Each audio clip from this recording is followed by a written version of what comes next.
Assalamualaikum warahmatullahi wabarakatuh. Halo teman-teman Sobat UT, sebelum memulai belajar di video ini, kalian bisa berdoa terlebih dahulu agar dimudahkan dalam memahami materi kali ini. Berdoa dipersilahkan. Setelah selesai, kalian bisa memulai menonton video, teks dan audio ini ya. Selamat belajar. Jangan lupa subscribe-nya, karena subscribe itu gratis. 3, 2, 1. Bahasa Indonesia. Modul 1. Hakikat bahasa. Kegiatan belajar 2 keterampilan berbahasa Indonesia. A. Pengertian. Keterampilan berasal dari kata terampil yang bermakna cakap atau mampu dan cekatan. Kata terampil mendapat imbuhan ke-an menjadi keterampilan yang bermakna kecakapan atau kemampuan dan kecekatan. Keterampilan berbahasa adalah kemampuan dan kecekatan menggunakan bahasa yang dapat meliputi mendengarkan, menyimak, berbicara, membaca, dan menulis. Telah Anda ketahui bahwa fungsi utama bahasa adalah sebagai alat komunikasi baik lisan maupun tulis. Dengan demikian, terampil berbahasa Indonesia artinya terampil menggunakan bahasa Indonesia dalam komunikasi baik secara lisan maupun tertulis. Keterampilan berbahasa lisan meliputi menyimak dan berbicara, sedangkan keterampilan berbahasa tulis meliputi membaca dan menulis. Dilihat dari sifatnya, keterampilan menyimak dan membaca bersifat reseptif, yaitu menerima atau memahami pesan yang disampaikan oleh pembicara atau penulis, sedangkan berbicara dan menulis bersifat produktif, artinya menghasilkan bicaraan atau tulisan. Untuk lebih memahami jenis dan sifat masing-masing keterampilan tersebut, perhatikan tabel berikut ini. Tabel 1.4. Sifat keterampilan berbahasa. Keterampilan berbahasa. Sifat: lisan, tulis, menyimak, membaca, reseptif, berbicara, menulis, produktif. Keterampilan berbahasa lisan dilakukan secara tatap muka atau secara langsung dengan dan tanpa media penghubung telepon. Keterampilan berbahasa tulis dilakukan tanpa tatap muka antara pembaca dan menulis. Saudara, apa dan bagaimana 4 keterampilan berbahasa tersebut? Ikuti uraian berikut ini. B. Keterampilan reseptif. 1. Menyimak. Menyimak atau dalam kurikulum sekolah digunakan istilah mendengarkan adalah kegiatan berbahasa dengan tujuan memahami pesan yang disampaikan pembicara. Dengan pengertian itu, tampak bahwa menyimak berbeda dengan mendengar. Setiap orang yang memiliki alat pendengaran yang sehat pasti dapat mendengar segala macam bunyi dan suara dengan baik, artinya alat dengar berfungsi membantu setiap makhluk, manusia dan hewan, mendengar bunyi-bunyi yang keluar dari berbagai sumber dan arah. Jika ada bunyi benda meledak, tidak hanya manusia yang dapat mendengar, hewan yang ada di sekitar benda yang meledak tersebut pun dapat mendengar bunyi ledakan itu. Suara kicau burung di hutan tidak hanya dapat didengar oleh manusia, hewan lain pun dapat mendengar kicauan burung tersebut. Demikian pula halnya dengan mendengar bahasa, jika seseorang hanya mendengar ujaran orang lain, apakah berarti dia hanya mendengar bunyi-bunyi ujar tersebut tanpa tahu maksud atau makna yang terkandung di dalamnya? Lalu, apa bedanya dengan menyimak atau mendengarkan? Menyimak atau mendengarkan memang menggunakan alat yang sama, yaitu alat dengar, namun menyimak berbeda dengan mendengar, yakni menyimak memiliki tujuan, sedangkan mendengar tidak. Tarigan, 1980 mencontohkan ungkapan tentang menyimak tuhung begina, tapi labo ideng kekena, yang artinya, memang didengarnya, tetapi tidak disimaknya. Para orang tua pun sering menasihati putra-putrinya sebagai berikut, kalau orang tua sedang berbicara, jangan hanya sekadar didengar, masuk telinga kiri keluar telinga kanan. Artinya, jika orang tua memberi nasihat diperhatikan dan diterapkan. Penjelasan di atas menunjukkan bahwa ada perbedaan yang mendasar antara mendengar dan mendengarkan atau menyimak. Dalam bahasa Inggris, padanan mendengar adalah to hear, sedangkan menyimak adalah to listen atau hearing dan listening.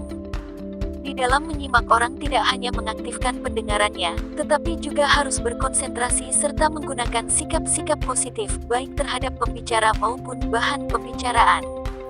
Sikap positif terhadap bahan simakan atau pembicaraan akan membantu penyimak berkonsentrasi dalam memahami simakan.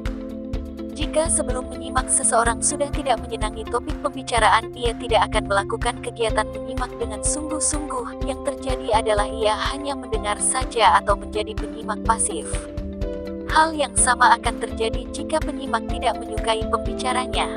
Apapun yang disampaikan pembicara akan dinilai tidak baik oleh penyimak sehingga kegiatan menyimak pun menjadi tidak efektif. Menyimak bersifat interaktif dan non-interaktif. Menyimak interaktif adalah menyimak dengan melakukan tanya jawab dengan pembicara atau dengan penyimak yang lain. Artinya, kegiatan menyimak interaktif dapat dilakukan secara dua arah dan multi arah. Kegiatan menyimak interaktif sering kita saksikan atau kita lakukan. Contohnya, ketika kita menyimak atau mendengarkan penjelasan guru di kelas ceramah agama di majelis-majelis taklim, dalam kegiatan diskusi atau musyawarah. Menyimak interaktif jarak jauh terjadi ketika pelaku bahasa melakukan kegiatan bertelepon. Menyimak non-interaktif adalah kegiatan menyimak yang tidak disertai dengan tanya jawab atau interaktif antara pembicara dan penyimak. Kegiatan ini kita lakukan ketika mendengarkan siaran radio atau televisi, siaran berita, promosi, iklan, lawak, dan sebagainya. Pada kegiatan tatap muka juga sering kita melakukan menyimak non-interaktif, seperti mendengarkan pidato ceramah yang tidak disertai dengan tanya jawab atau mendengarkan nasihat. Anda dapat mencari contoh lain tentang kegiatan menyimak interaktif dan non-interaktif. 2. Membaca. Sebagaimana menyimak, membaca adalah kegiatan berbahasa dalam rangka memahami pesan. Jika pada menyimak pesan yang berusaha dipahami disampaikan secara lisan, maka pesan yang dipahami oleh pembaca adalah pesan yang disampaikan melalui tulisan. Artinya, keterampilan membaca tergolong ke dalam keterampilan berbahasa tulis. Banyak keterampilan membaca yang dapat dimiliki oleh setiap orang, namun pada mata kuliah ini keterampilan yang Anda pelajari dan Anda latih adalah keterampilan yang sesuai dengan yang Anda butuhkan, yaitu keterampilan membaca pemahaman. Bloom 2001, menerjemahkan pemahaman sebagai suatu proses dalam rangka mengetahui isi sebuah komunikasi atau gagasan yang dikomunikasikan baik dalam bentuk lisan maupun tulis. Di dalam pemahaman terdapat unsur tujuan, sikap, dan respons yang dapat mewakili sesuatu pengertian dari pesan yang disampaikan. Smith dalam Solhan, 1987, membagi pemahaman dalam membaca menjadi 4 kategori, yaitu 1. Membaca pemahaman literal, 2. Membaca interpretasi, 3. Membaca kritis, dan 4. Membaca kreatif.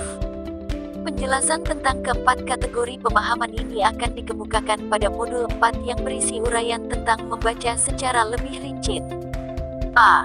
Membaca pemahaman literal. Pemahaman literal merupakan keterampilan memahami yang paling sederhana atau paling dasar karena hanya memerlukan sedikit kegiatan berpikir.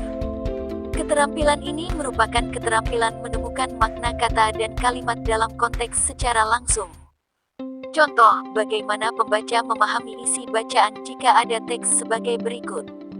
Indonesia berhasil mengatasi masalah para tenaga kerja Indonesia, TKI, yang selama ini tidak terselesaikan, yaitu banyaknya para TKI yang bekerja ke berbagai negara tetangga melalui cara-cara yang ilegal. Para TKI itu masuk ke negara tetangga Malaysia, Singapura, Thailand, dan negara lainnya dengan tidak memenuhi persyaratan administrasi yang berlaku. Sekarang Indonesia telah berhasil menertibkan para TKI tersebut.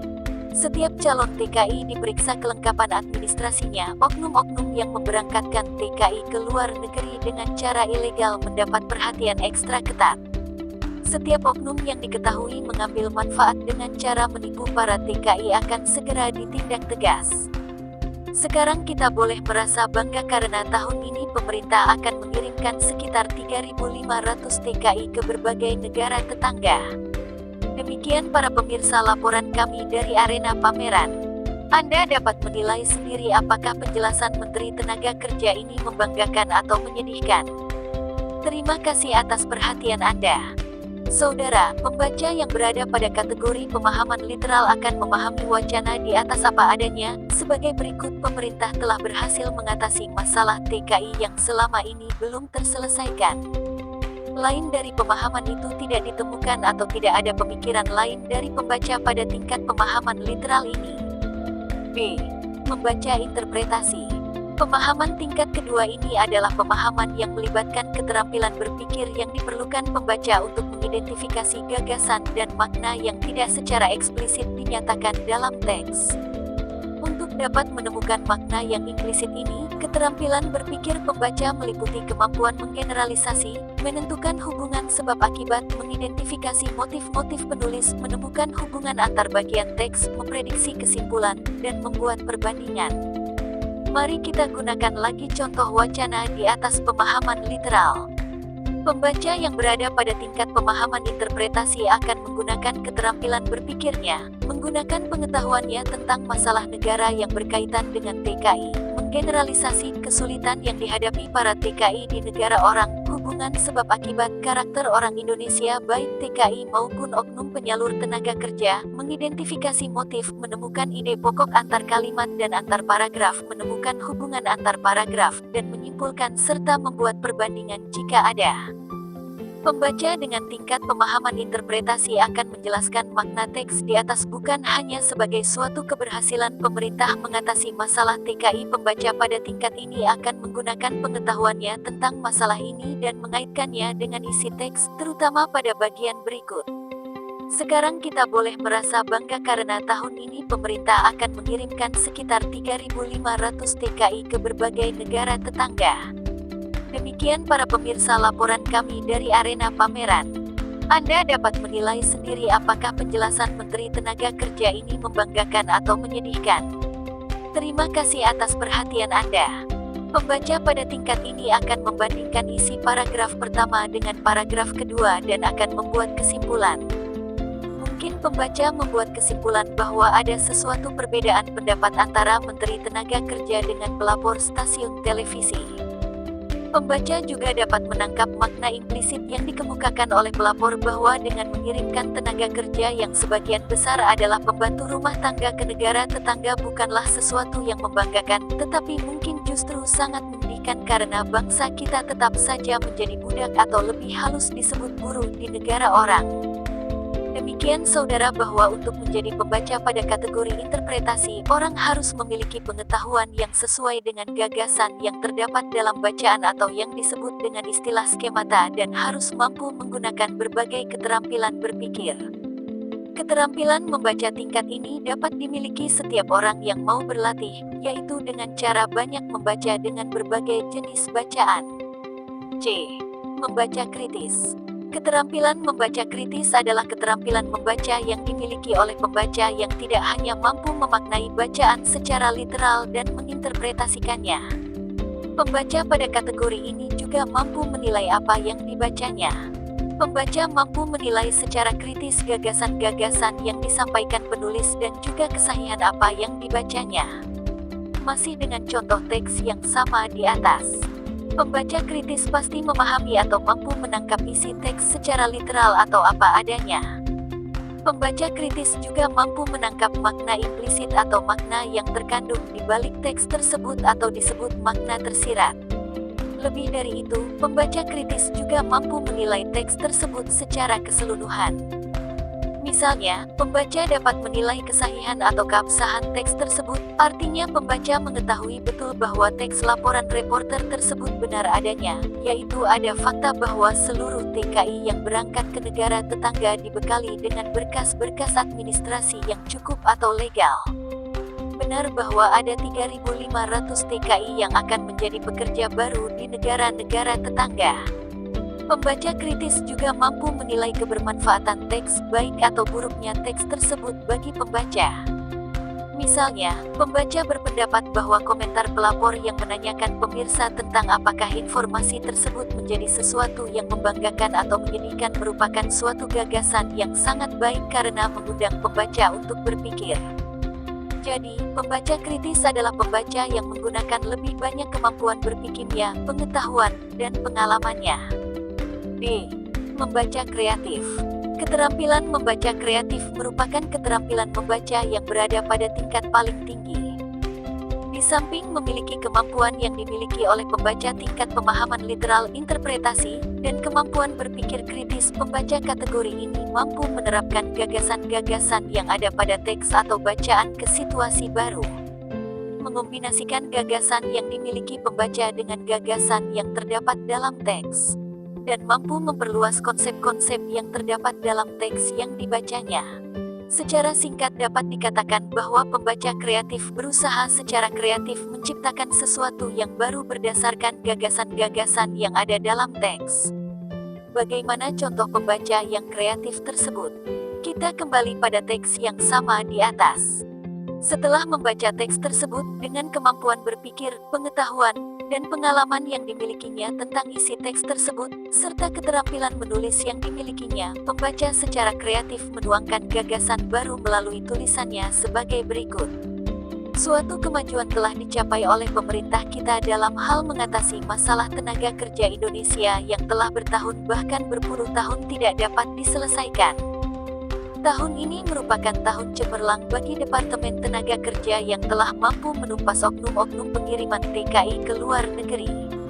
3.500 tenaga kerja telah disebar ke berbagai negara tetangga, suatu kemajuan yang sangat luar biasa. Negara kita juga menjadi bersih dari orang-orang rakus yang mementingkan diri sendiri, tidak peduli dengan kesulitan dan penderitaan orang lain. Apakah 3.500 orang Indonesia bekerja di negara orang sebagai pembantu rumah tangga, tukang kebun, sopir kuli bangunan, dapat dikatakan sebagai suatu kebanggaan? Bukankah jenis pekerjaan itu merupakan suatu pekerjaan yang tidak beda dengan pesuruh pada tingkat yang paling rendah? Apakah kita, saudara-saudara mereka tidak mampu menyediakan pekerjaan seperti itu? Apakah mereka, tenaga-tenaga kerja itu lebih merasa terhormat jika bekerja dengan bangsa lain dibandingkan dengan bangsa sendiri? Mereka, para pekerja itu seharusnya sadar bahwa sebenarnya mereka bukan hanya menjual tenaga mereka, tetapi mereka juga telah menjual kehormatan mereka sebagai bangsa. Jangan juga lupa bahwa mereka juga sebenarnya telah mempertaruhkan nyawa mereka secara sia-sia. Para pejabat, jangan Anda menganggap diri Anda sebagai pemimpin jika belum mampu memaknai masalah ini lebih mendalam. Mengekspor TKI ke luar negeri mungkin akan menghasilkan devisa yang sangat besar, tetapi menjual kehormatan bangsa adalah kerugian yang lebih besar. Jika para pejuang kemerdekaan hidup kembali, mereka akan menangis, mereka sangat terpukul dengan keadaan seperti ini. Dan seterusnya. Saudara, wacana di atas merupakan hasil karya seorang pembaca kreatif yang diperoleh dari hasil membaca. Karya-karya baru yang dapat dihasilkan seorang pembaca kreatif tidak hanya berupa karya tulis baru, tetapi juga menghasilkan hasil karya dalam bentuk lain. Misalnya, dari sebuah teks cerita atau puisi, seorang pelukis dapat membuat lukisan berdasarkan cerita atau puisi yang dibacanya. Dari hasil membaca, seorang pembaca kreatif dapat memunculkan ide baru berupa sebuah industri rumahan yang dapat menampung tenaga kerja baru. Karya-karya baru yang muncul dari seorang pembaca kreatif sangat beragam, bergantung bahan bacaan yang dibacanya. Setelah Anda memahami penjelasan tentang tingkat pemahaman membaca, coba Anda tuliskan penjelasan tentang membaca kreatif. Apakah Anda tergolong pembaca kreatif? Demikian saudara, untuk memiliki keterampilan membaca tingkat kreatif sebagaimana dipaparkan di atas, Anda dapat belajar dan berlatih melalui modul yang membahas keterampilan ini secara mendalam pada modul berikutnya, modul 6. C. Keterampilan produktif. 1. Berbicara. Saudara, kegiatan berbicara yang dimaksudkan di sini berkaitan dengan kegiatan ilmiah, bukan berbicara sebagaimana orang-orang berbicara dalam situasi non-formal, seperti mengobrol atau kongko-kongko kata orang Jakarta. Berbicara yang diuraikan pada bahan ajar ini adalah kegiatan berbicara dalam rangka memperoleh dan menyampaikan pengetahuan dalam rangka mempraktikkan keterampilan berbahasa. Jenis-jenis kegiatan berbicara yang biasa dilakukan pelajar, mahasiswa adalah diskusi, seminar, memberi sambutan atau pidato, melakukan wawancara untuk memperoleh informasi, dan lain-lain. Berbicara adalah kegiatan menyampaikan pesan kepada orang lain, penyimak dengan media bahasa lisan. Suhendar, 1992-20, mendefinisikan berbicara adalah proses perubahan wujud pikiran, perasaan menjadi wujud ujaran. Sebagai suatu proses tentu banyak alat dan cara yang diperlukan dalam melakukan kegiatan berbicara. Alat utama yang digunakan orang dalam melakukan kegiatan berbicara adalah alat-alat ucap yang meliputi seluruh bagian mulut, bibir, lidah, langit-langit keras, langit-langit lunak, gigi, tenggorokan, anak tekak, pita suara, paru-paru, dan juga hidung. Jika satu dari sekian alat-alat ucap tersebut ada yang tidak sehat, akan ada gangguan pelafalan atau ujaran pembicara. Kegiatan berbicara yang baik dilakukan dengan melalui tahapan-tahapan, yaitu tahap persiapan, tahap pelaksanaan, dan tahap evaluasi. Pada tahap persiapan, pembicara harus melakukan kegiatan menentukan tujuan, mengumpulkan referensi, menyusun kerangka, dan melakukan latihan.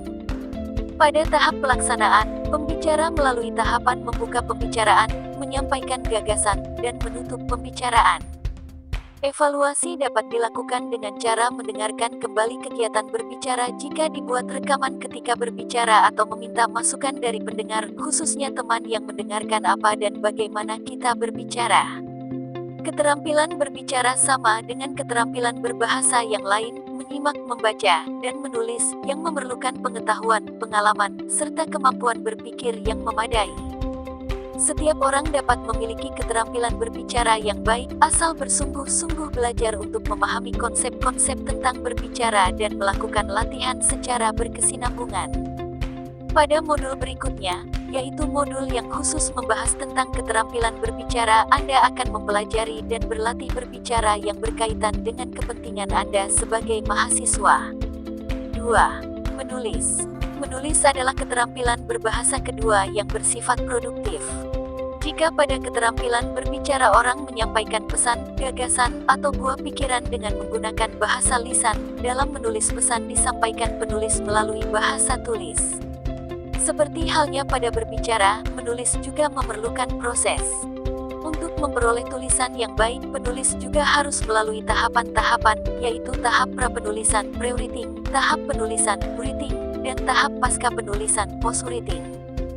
Pada tahap pra-penulisan atau tahap persiapan, penulis melakukan kegiatan menentukan topik, mengorganisasikan tulisan, menentukan sasaran atau pembaca, mengumpulkan informasi, dan menyusun kerangka karangan. Pada tahap penulisan, penulis mulai menyusun tulisan atau melakukan kegiatan menulis. Tulisan penulis pada tahap ini masih dalam bentuk draft atau buram. Setelah tulisan dianggap selesai, penulis masuk pada tahap pasca penulisan, yaitu membaca ulang tulisan, memperbaikinya dengan cara menambah atau mengurangi dan memperbaiki tulisan yang bersifat mekanis sampai dianggap tulisan benar-benar final. Haverman dan Lincoln berpendapat bahwa menulis merupakan suatu proses. Pada waktu menulis, seseorang memerlukan lebih banyak waktu untuk berpikir, menuangkan ide-idenya di atas kertas dengan cara mengembangkan topik, memilih kata-kata, membaca kembali apa yang ditulisnya, memikirkannya, mempertimbangkannya, dan memperbaikinya. Saudara, keterampilan menulis tidak didapatkan seseorang dengan cara yang mudah atau sekali jadi. Richard DKK 1989 mengungkapkan bahwa penulis yang baik tidak menghasilkan tulisan dengan cara yang mudah atau sekali jadi, melainkan melalui tahapan-tahapan yang panjang. Pernyataan yang sama juga diungkapkan oleh Hawke 1999, menulis atau mengarang adalah suatu kemahiran yang berbeda dengan kemahiran berbahasa yang lain, menyimak, berbicara, dan membaca. Kemahiran atau keterampilan menulis dapat diperoleh seseorang melalui latihan-latihan yang intensif. Sebagai suatu proses, menulis memerlukan waktu yang panjang dan tahapan-tahapan yang harus dilalui. Mengapa memerlukan waktu yang panjang dan tahapan-tahapan yang banyak? Gray, 1985, mengungkapkan bahwa menulis adalah berkomunikasi, menulis adalah mengekspresikan diri, menulis adalah menginstruksikan, dan menulis adalah usaha untuk belajar. Untuk memperoleh keterampilan menulis seperti yang diungkapkan oleh Gray di atas, seseorang dituntut untuk memiliki beberapa pengetahuan sekaligus. Pertama, seseorang penulis memerlukan pengetahuan tentang isi, substansi tulisan, sedangkan pengetahuan tentang bagaimana menuliskannya adalah pengetahuan yang menyangkut tentang aspek-aspek kebahasaan dan teknik penulisan. Amran Halim, DKK 1979, mengemukakan 5 komponen penting yang terdapat di dalam sebuah karangan. Komponen-komponen tersebut adalah 1. Isi karangan, 2. 2. Bentuk karangan. 3. Tata bahasa. 4. Gaya. Dan 5. Ejaan dan tanda baca. Isi atau substansi karangan adalah hal-hal yang dituangkan ke dalam karangan. Isi karangan dapat berupa ide, pengalaman, fakta, atau informasi-informasi yang diperoleh melalui bacaan. Bentuk karangan dapat dibedakan menjadi dua macam, yaitu karangan dalam bentuk formal dan bentuk non-formal. Contoh karangan dalam bentuk formal antara lain laporan, surat dinas, jurnal, dan karya ilmiah, sedangkan karangan yang berbentuk non-formal antara lain cerpen, dongeng, novel, dan karya-karya sejenis. Tata bahasa merupakan aturan-aturan bahasa yang berlaku. Tata bahasa dalam tulisan meliputi tata cara menggabungkan kata atau morfem, morfologi, penyusunan kalimat, sintaksis, serta aturan-aturan atau tata cara penulisan. Gaya tulisan berhubungan dengan pilihan kata, diksi, dan gaya bahasa yang digunakan oleh seorang penulis. Komponen ini besar pengaruhnya terhadap isi tulisan. Pilihan kata banyak memiliki keterkaitan dengan komponen-komponen lain dalam tulisan, terutama keterkaitannya dengan tujuan, bentuk tulisan, terutama keterkaitannya dengan pembaca. Penerapan ejaan dan tanda baca dalam sebuah tulisan harus disesuaikan dengan ejaan yang berlaku. Penggunaan ejaan yang tidak mengikuti aturan-aturan kebahasaan akan mengganggu pemahaman pembaca terhadap isi tulisan. Hal ini menimbulkan tulisan menjadi tidak komunikatif. Hal yang fatal juga dapat timbul dari informasi yang disampaikan dengan cara yang tidak komunikatif, yaitu terjadinya salah penafsiran. Nah saudara, demikian tegasnya pernyataan-pernyataan para ahli bahasa tersebut tentang bagaimana caranya seseorang mendapatkan keterampilan menulis. Memang tidak mudah. Banyak pengetahuan dan kemampuan lain yang diperlukan untuk memperoleh tulisan yang baik. Namun, Anda jangan pesimis. Sebagai seorang mahasiswa yang memiliki semangat belajar yang tinggi, Anda pasti dapat menjadi penulis yang baik. Melalui belajar dan berlatih secara berkesinambungan, banyak bertanya, membaca, menyimak pembicaraan orang lain, Anda tidak akan hanya terampil menulis tetapi seluruh keterampilan berbahasa, menyimak, berbicara, membaca, dan menulis dapat Anda kuasai. Anda tidak percaya? Mari kita buktikan. Sebelum berlatih menulis, perhatikan dulu tips-tips berikut ini. A. Jangan tumbuhkan rasa takut salah ketika akan menulis. B. Pastikan bahwa Anda punya sesuatu yang layak diinformasikan.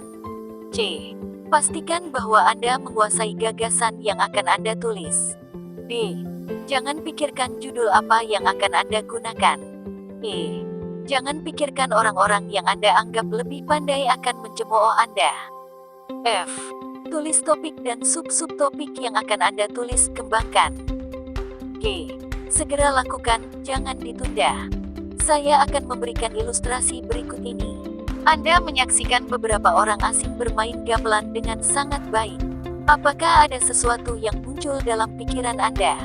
Misalnya, Anda terpikir mengapa orang asing mau bermain musik tradisional Indonesia, padahal anak-anak muda Indonesia sekarang lebih merasa bangga jika dapat menjadi anak band. Munculkanlah ide untuk menulis tentang dilema ini. Contoh karya yang tercipta sebagai berikut. Indonesia, negara besar di dunia. Indonesia berada di atas bumi yang kekayaannya sangat melimpah. Seni dan budayanya beraneka ragam jenis dan bentuknya. Jumlah penduduknya nomor 3 terbanyak di dunia. Apa yang kurang dari negeri ini? Alamnya, budayanya, keseniannya, hasil keracinannya, sampai pada jumlah penduduknya. Ragam musik tradisional, calung, angklung, gambang kromong, gamelan, cianjuran, saluang, kolintang, dan berbagai jenis alat-alat musik. Masing-masing daerah yang ditempati oleh berbagai suku, lebih dari 350 suku yang terdapat di Indonesia. Lebih dari separuh penduduk ini adalah anak-anak dan remaja. Namun, berapa banyak dari mereka yang bisa memainkan alat-alat musik tradisional seperti gamelan yang dimainkan oleh anak-anak dari Australia, Jerman, Belanda, Inggris, dan negara asing lainnya? Kemana mereka, anak-anak bangsa ini? Apa yang terjadi pada mereka? Tidakkah lagi ada rasa cinta mereka pada tanah ini? Di manakah orang tua mereka? Di manakah guru-guru mereka? Di manakah pemimpin-pemimpin mereka? Masih berapa gelintirkah orang yang peduli dengan kekayaan bangsa ini? Akankah kekayaan negara ini akan benar-benar punah dari bumi persada ini? Mulai dari kayu di hutan, naskah-naskah lama yang merantau dan telantar, sungai-sungai yang tercemar, barang tambang yang hilang, dan yang sangat menyedihkan, merosotnya nilai-nilai moral serta lupa pada Tuhan yang mengasihi dan menyayangi bangsa ini. Tulisan tersebut masih dapat dikembangkan dengan memunculkan sub-sub topik sesuai dengan pengetahuan Anda tentang hal tersebut. Setelah Anda menulis seperti contoh di atas, adakah yang ingin Anda tanyakan? Bagus. Apa judul yang cocok untuk tulisan seperti itu? Tips di atas mengatakan bahwa jangan pikirkan judul sebelum Anda menulis. Pikirkanlah ide topik yang akan Anda kembangkan. Judul dapat Anda tentukan setelah tulisan selesai. Terdapat beberapa kriteria untuk menentukan judul yang baik, yaitu buatlah judul yang menarik, kaitkan judul dengan isi tulisan. Judul yang baik berupa pernyataan, bukan pertanyaan. Baiklah saudara, Anda boleh menggunakan judul untuk tulisan di atas sebagai berikut sebagai alternatif. Nilai-nilai yang hilang, kekayaan yang dilupakan, hati-hati kekayaanmu punah, mencari 1 juta hilang 1 triliun, dan lain-lain. Demikian saudara uraian tentang keterampilan berbahasa yang bersifat reseptif, menyimak dan membaca, serta produktif, berbicara dan menulis telah Anda pahami dengan baik.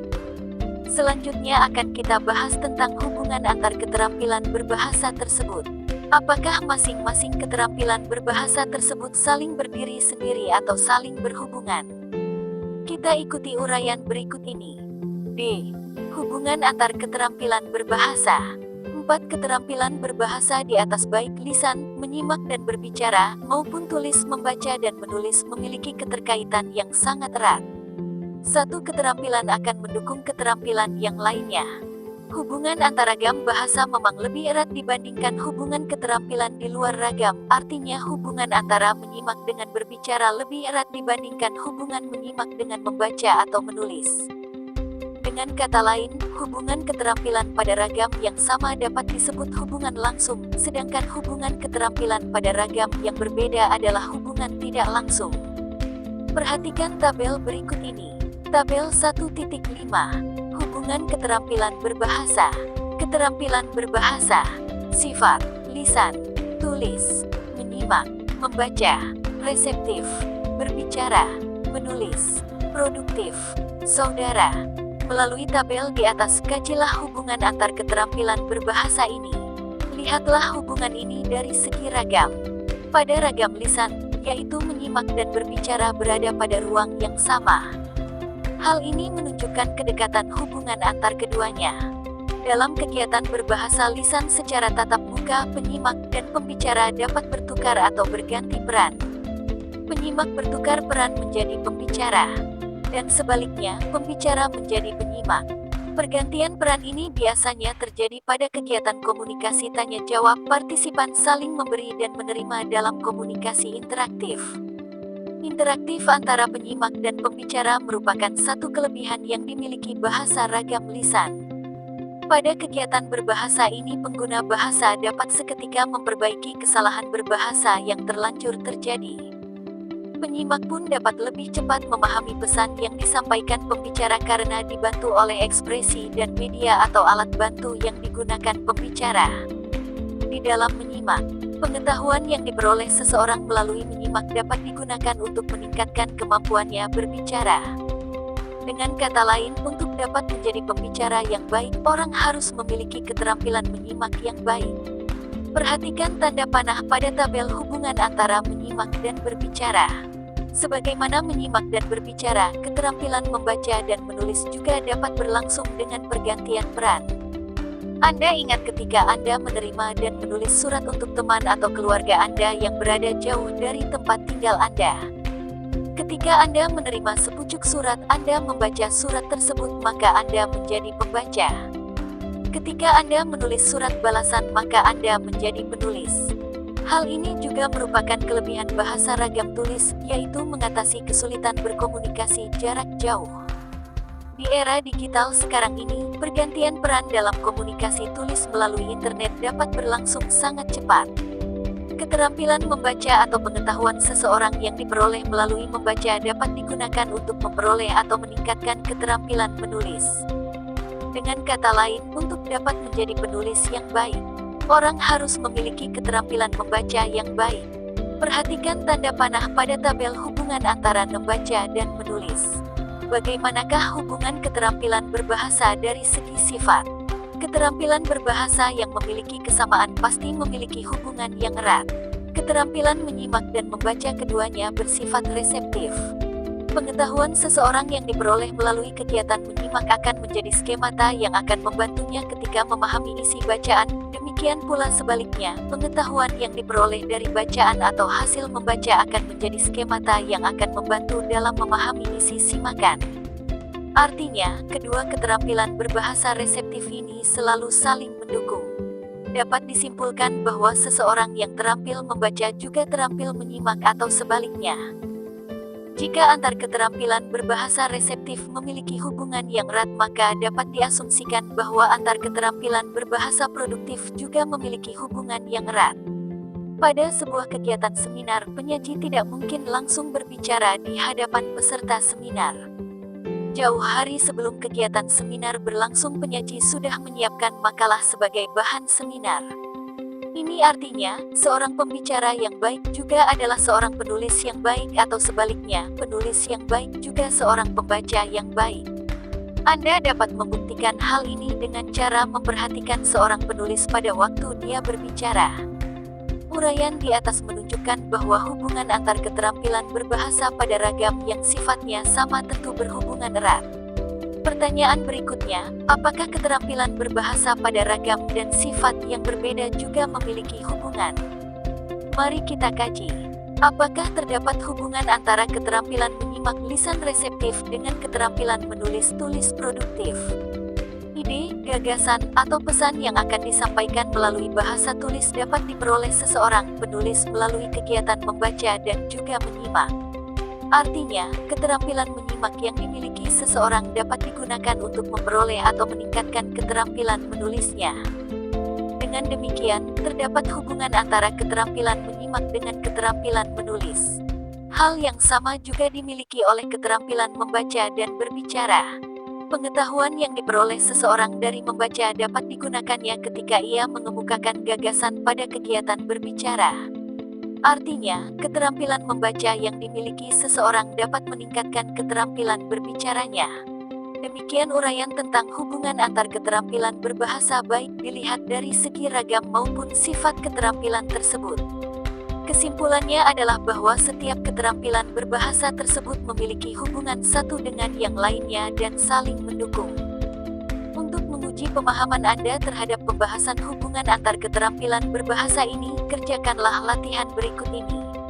Untuk mengetahui tingkat pemahaman Anda terhadap keterampilan berbahasa, coba Anda jelaskan perbedaan antar keterampilan berbahasa yang bersifat reseptif dan bersifat produktif. Modul 2. Sejarah Perkembangan Bahasa Indonesia. Kegiatan belajar 1. Kronologis perkembangan bahasa Indonesia akan dibahas di video selanjutnya. Terima kasih telah menonton video pembelajaran ini. Semoga dapat bermanfaat membantu menemani belajar modul buku materi pokok Universitas Terbuka. Wassalamualaikum warahmatullahi wabarakatuh. See you in next video.